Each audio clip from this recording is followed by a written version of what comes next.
Hi. Hi, good morning. This is Romel de Guzman from BSIT Fourth Year College.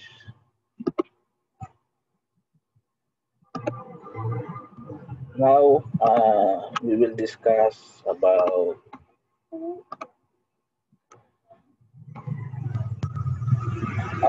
mean- uh, about about collective behavior. What is collective behavior? The terms the term collective behavior is commonly used in a generic or in wide sense to include all the facts and phenomena of society, associate life, or group life. In literal sense, it would incorporate all behaviors involving more than one person. From this viewpoint, particularly all group activity can be due of as collective behavior. So, ibig sabihin dito, ang isang collective behavior, ito yung pag-uugali na sama-sama. Halimbawa, nito, alam naman natin, ito yung mga organisasyon. Halimbawa, dito sa atin, ito yung mga tinatawag natin mga party list. Ito yung mga party list na nag, nagkakaroon ng mga pagsasadula, pag-aalkas para sa kanilang pinaglalaban. So, meron silang characteristic. Una dito yung spontaneous and episodic. Collective behaviors is spontaneous and take place occasionally rather than regularly and routine.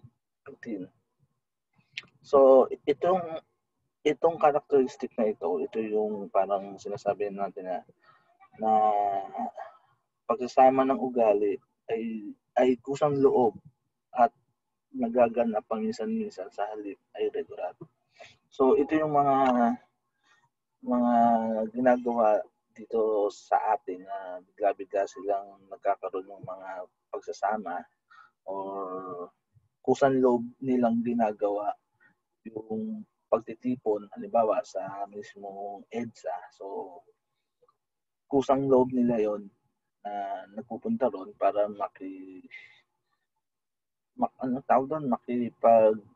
makipagsama o makipagganap kung ano yung mga activity yung gagawin doon. Number 2, unstable. Is tend to be a short-lived as long as the center of attraction exists. It has no stable goal, value, expectation like institutionalized behavior. Ito namang ugaling ito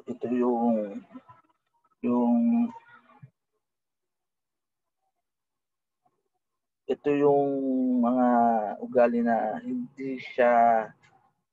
wala siyang stable na goal. Parang walang umaasa sila dun sa expectation ng institute na kanilang ginagalawan. Number 3 is unstructured. It has not set rules or procedure to follow like regular and routine behaviors. Generally, it is looser structure. Itong itong collective behavior na ito naman yung medyo maluwag. Wala silang sinusunod na procedure o rules na bawal yung ganito, bawal yung ganyan. So, ito yung parang hindi siya wala siyang structure o wala siyang program. So, basta-basta na lang kung ano yung gusto mo, pwede mong gawin. And number 4 is unpredictable. The direction and outcome of such behaviors cannot be foretold. So, ito naman yung mga ugali na hindi natin mahuhulaan basta-basta. O ito yung medyo unpredictable na gagawin nila. Number 5 is irrational. Usually, such behavior is guided by unreasoning beliefs, hope, fears, and hatreds. In such situation, decisions are not generally made on the basis of logical or rational discussion.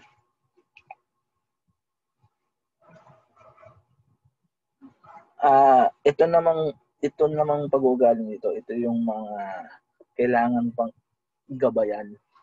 So, kailangan gabayan kasi may mga hindi sila, ano tawag doon?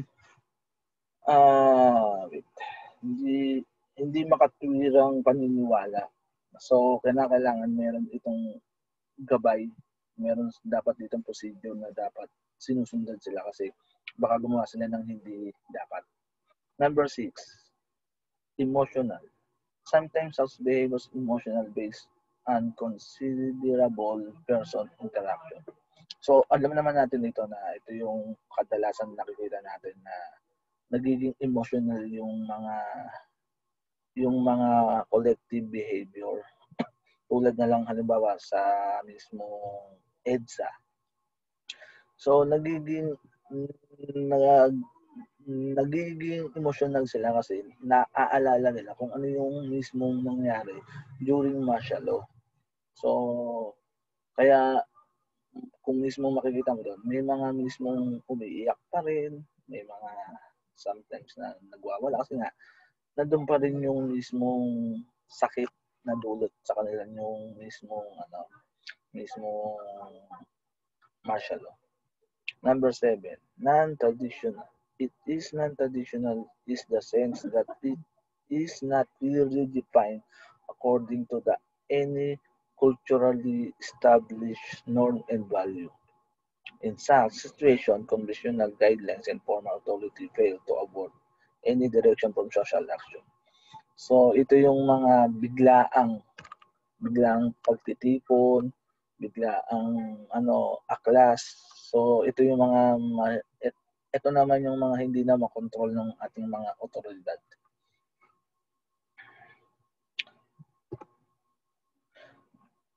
Next is type of collective behavior. So, may mga types tayo ng collective behavior. So, one is crowds. A crowd is a large number of people who gather together with a common short-term or long-term purpose.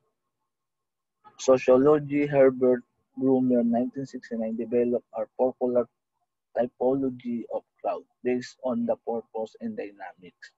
The four types is distinguished are casual crowd, conventional crowd, express crowd, and acting crowd. And fifth type, protest crowd, has also been distinguished by other scholars. So may mga types tayo ng crowds. Sabi nga dito is one is casual crowd. What is casual crowd? Crowd. A casual crowd is a collective of people who happen to be in the same place at the same time. This has no common identity or long-term purpose. This gathering of people waiting to cross to the street in the example of casual crowd.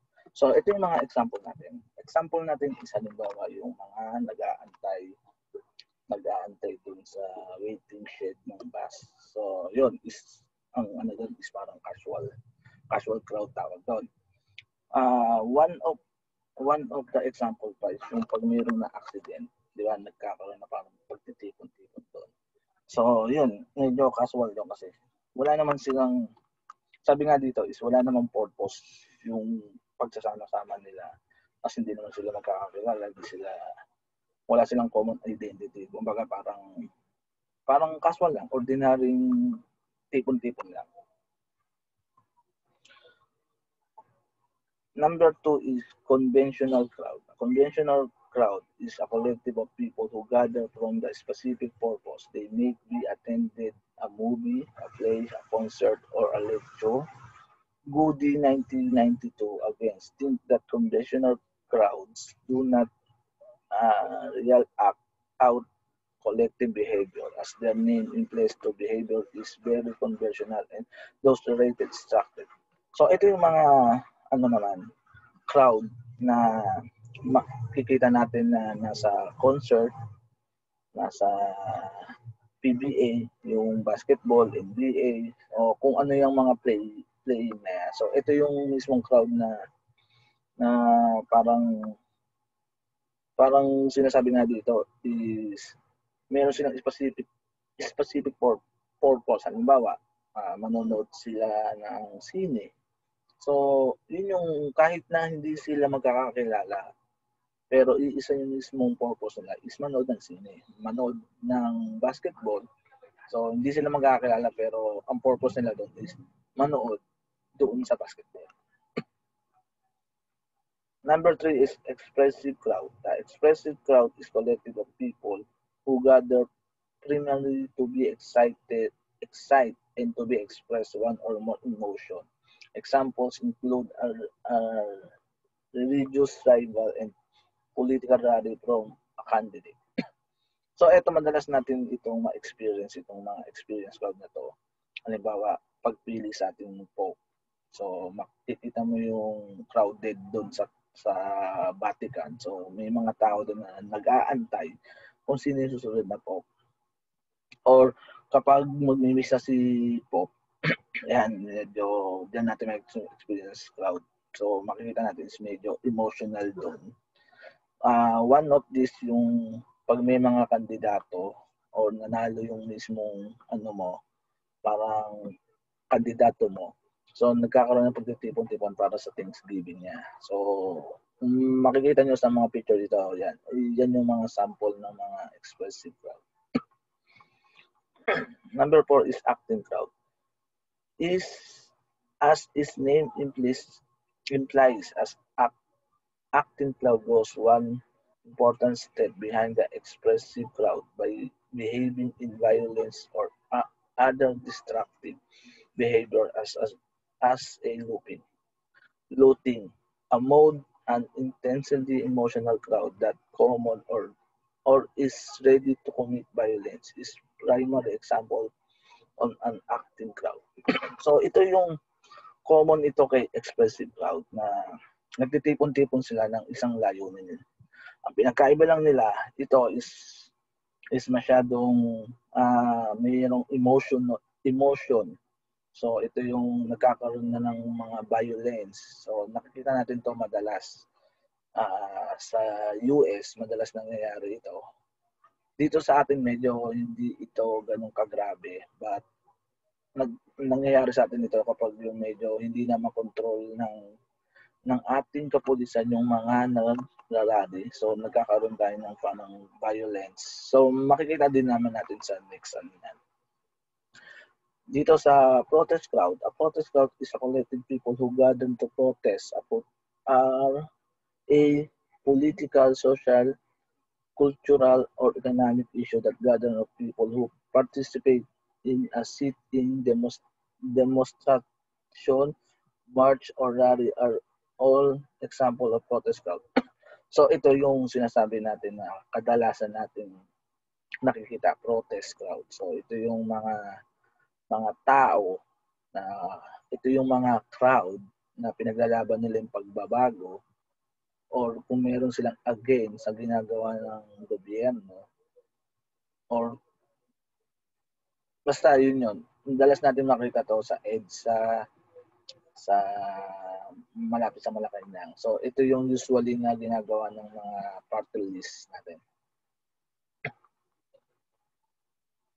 The fifth is riot. A riot is related to spontaneous outbursts of violence by a large group of people. Type of riot. Protest riot. Express discontent regarding a political, social, cultural, or economic issue. So ito na yung nangyayari kapag masyado ng emotional ang ating crowded. Nagkakaroon na tayo ng riot. So nandyan na yung mismong nagkakasakitan na parang nagkakasakitan between police saka yung mga aktivista natin. So, kung makikita nyo sa ating sample, nandiyan yung nagkakaroon na ng hampasan, bombahan. So, ito yung medyo sana maiwasan o madaan na lang sana sa magandang usapan. Another type of riot is celebration riot. Express joy or delight over an event or an outcome such as celebration of football team's champion that get out of the hand. So ito yung riot naman na nagkakasakitan pero hindi dahil masama ang loob o dahil nagkakasakitan sila dahil nagse-celebrate sila. Halimbawa, nag-champion ka sa basketball. Halimbawa, dito sa akin, ito yung championship ng Barangay Ginebra. So, parang makikita nyo is masyadong aggressive yung kanilang pagse-celebrate sa mga kasama, binabasaan nila, binabangga nila. So, celebration yun. Nagse-celebrate sila, pinagdilang nila yung champion. One of sample nito is kung nakapanood na kayo ng Woodstock. Woodstock, yung mga concert Woodstock. So, meron kasing doon, tawag dito, crowd na nagkakaroon sila ng mismong body slam. So, isa rin siya sa example ng celebration riot kasi nagkakasakitan sila pero hindi nila purpose na magkasakit ang tao. Kumbaga, ina-express nila yung celebration, nag-enjoy sila dun sa event. Social movement. A social movement is an organized effort by a large number of people to bring out of or impede social, political, economic, or cultural change. We have much more to say about social movement later in the chapter, but from now, simply identify them as an important form of collective behavior that play a key role in social change. Siguro, ang isang masasabi kong sample ng social movement, ito yung panawagan ng buong mundo pagdating doon sa climate change. So, one of the best siguro example ng social movement, yung pagsusulong ng buong mundo doon sa climate change. So, yung mga sample dito is sample din yan sa mga social movement. Halimbawa, yung humihingi ng katarungan. So, pinaparating nila sa gobyerno na yung kanilang gustong mangyari doon sa pumatay, doon sa tao, o yung sa pinatay. So, that's it. Ito yung simple presentation ko about collective behavior. So, magbibigay lang ako ng pangsarili kong opinion about dito sa collective behavior. So, ang mismong collective behavior is meron siyang dalawang mukha. Isang advantage at isang disadvantage. So, doon muna tayo sa advantage. Ang mismong advantage kasi nito is nagkakaroon tayo ng pagkakaisa kung ano yung gusto natin maganap o mabago sa ating mamamayan. At nasasabi natin, kumbaga nagkakaroon tayo ng freedom speech o freedom na iparating sa gobyerno kung ano yung gusto natin. Ang magiging disadvantage niya is alam naman natin yung issue ngayon na nagkakaroon tayo ng parang nagkakaroon ngayon ng hidwaan government versus dun sa mga aktivista natin. Dahil totoo nga naman, sabihin na natin na sila kasi yung nagiging daan para magkaroon ng NPA.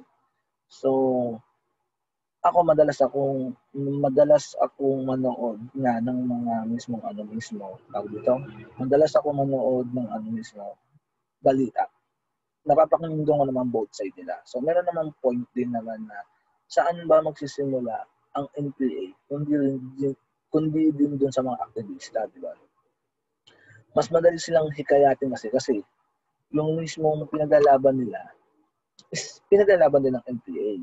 Ang nangyayari lang, magkakaroon ng pag-aaklas dun sa gobyerno. Instead na pag-usapan ng maayos, mas lalong nagkakaroon ng hindi magandang ugnayan. So, parang nagkakaroon ng patayan. So, para sa akin, siguro, okay magkaroon tayo ng mga party list na yan. But, sana naman, huwag silang gamitin para makabuo ng isang NPA.